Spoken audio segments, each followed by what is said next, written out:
नमस्कार मंडळी, मी आहे प्रमोद खरे आणि तुम्ही पाहतात आपलं चॅनल मी माझे आणि तुम्ही. मंडळी, कमेंट्स बघत होतो आणि त्या कमेंट्स बघताना एक कमेंट आली की भोपळ्याची भाजी दाखवा काका. आणि नेमकं आमच्या सुनबाईने सांगितलं की आज भोपळ्याची भाजी करा. तर त्यामुळे आता आपण जाऊया आपल्या किचनकडे. सौनीता आपल्याला भोपळ्याची भाजी दाखवतील. मंडळी, हा आहे लाल भोपळा. आपल्याकडे गोल भोपळे असतात, म्हणजे असेही असतात पण आमच्या बघण्यात नाहीत. तर गोल भोपळे असतात. इकडे ह्या भोपळा आहे ह्या प्रकारचा, याला स्क्वॅश असं म्हणतात. आपल्याकडच्या भोपळ्याची जी साल असते, ही साल ही पातळ असते, त्यामुळे साली सकट भोपळा आपण भाजीला वापरू शकतो. इथे तसं नाहीये, याची साल ही जाड असते. त्यामुळे आता शेफ नीता हे ती कापून दाखवतील आपल्याला, चिरून की कशी साल काढायची ते दाखवा. मंडळी, मुंबईला मी जेव्हा भोपळ्याची भाजी करते ना, तर तेव्हा मी त्या साली सकट भाजी फोडणी टाकते.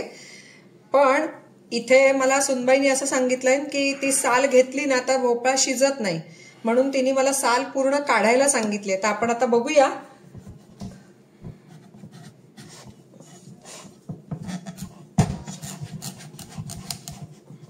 जाड आहे ही साल, इकडे जाड आहे आणि रंग बघा कसला सुंदर दिसतोय.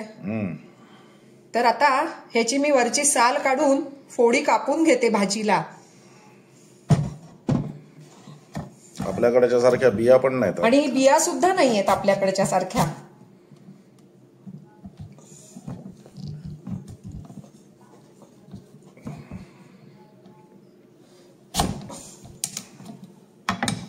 बरोबर म्हणाली, ती साल पुष्कळच कडक आहे.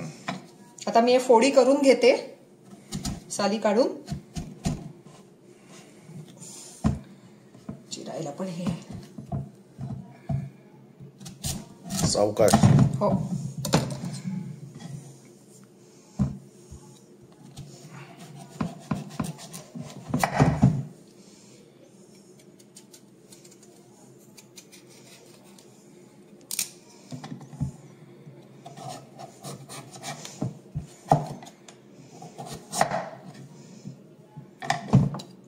अशी पूर्ण साल काढून घेतली आणि आता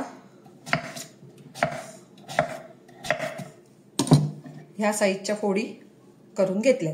आता बाकीचा भोपळा मी चिरून घेते, मग आपण बघू. मंडळी, तुम्हाला मी मगाशी दाखवल्याप्रमाणे अशा फोडी कापून घेतल्यात मी भोपळ्याच्या. आणि त्यानंतर आपल्याला भाजीसाठी, ही भाजी आहे ना अतिशय सोपी आहे करायला, काही कठीण नाहीये, अगदी सोपी आहे करायला. त्याच्यासाठी आता आपल्याला लागणारं जे साहित्य आहे ते म्हणजे बघा, गोडा मसाला लागणार आहे, ओलं खोबरं खवलेलं, हे शेंगदाणे भाजून केलेलं कूट, हा चवीपुरता गूळ. नंतर ह्या भाजीचं हे महत्व म्हणजे असं आहे की मेथीचे दाणे फोडणीमध्ये पहिले घालायचे, म्हणजे ही भाजी खूप छान लागते. त्यानंतर हे मिसळवणाचं सगळं साहित्य, मोहरी, जिरं, हिंग, हळद, तिखट हे, आणि लागणारं चवीपुरतं मीठ. आणि मी या कढईमध्ये आता तेल घातलेलं आहे तापायला.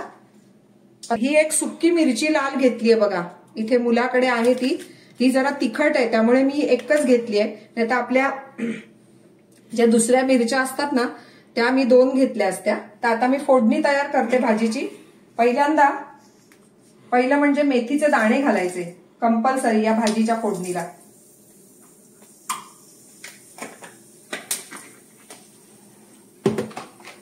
ते झालं की थोडीशी मोहरी, जिरं, हिंग पाव चमचा, हळद पाव चमचा, आणि त्यानंतर ही लाल घेतलेली मिरची फोडणीत घातली. आणि आता आपण केलेला भोपळा टाकू. अशी खमंग फोडणी झाली पाहिजे मेथीची, म्हणजे ही भाजी खायला खूप छान लागते.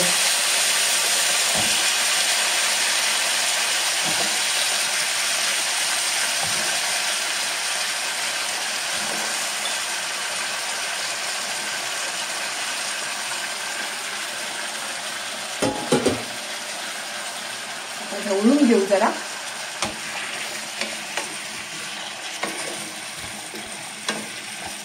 आणि इतर भाज्यांचं कसं असतं मंडळी, की आपण आधी ती व्यवस्थित शिजवून घेतो आणि ती शिजली की मग त्याच्यामध्ये तिखट, मीठ, खोबरं जे काय असेल साहित्य ते घालतो. पण ही भाजी करताना आता आपण जरासं परतलं की सगळं तिखट मीठ ह्यात घालायचं पूर्ण. ते आता मी करून घेते. ते पहिलं म्हणजे चवीपुरतं तिखट घालते जरासं.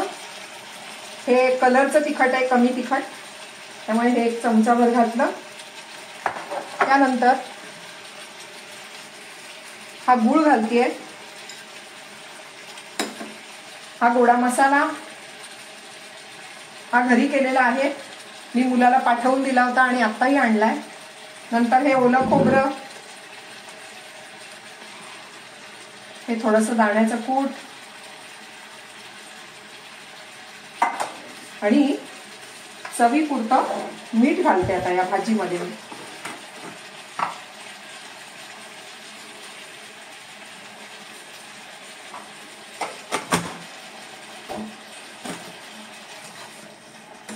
आता हे छान ढवळून घ्यायचं व्यवस्थित अगदी.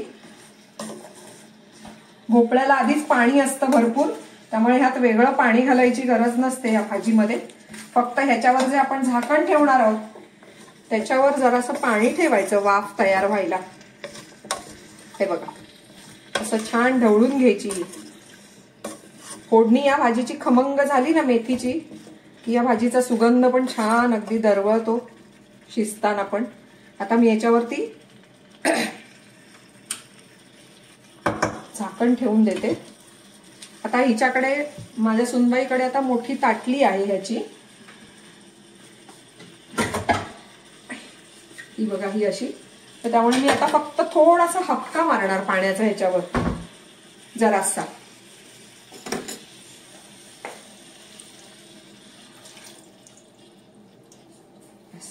आणि आता ही भाजी मी झाकण ठेवून ही हॉट प्लेट 1 वर ठेवलेली आहे. ही मंद आता शिजून द्यायची कमीत कमी 5 ते 7 मिनिटं. मी भोपळ्याच्या फोडी तिखट मीठ घालून शिजायला लावलेलं होतं. पाण्याचा हक्का मारून हे जवळजवळ मी 7 मिनिटं मी शिजत ठेवलं होतं. मी मध्येच जरा एकदा झाकण काढून ढवळून घेतली होती भाजी पूर्ण. आणि आता आपण पाहूया. बघा,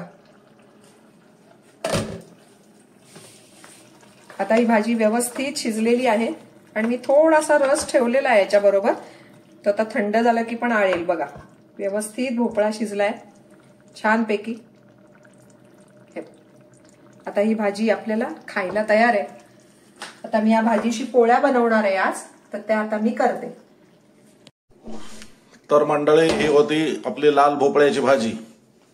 आता ही स्क्वॅशची भाजी आहे, त्यामुळे हिला शिजायला थोडा उशीर झालाय, म्हणजे वेळ लागलाय.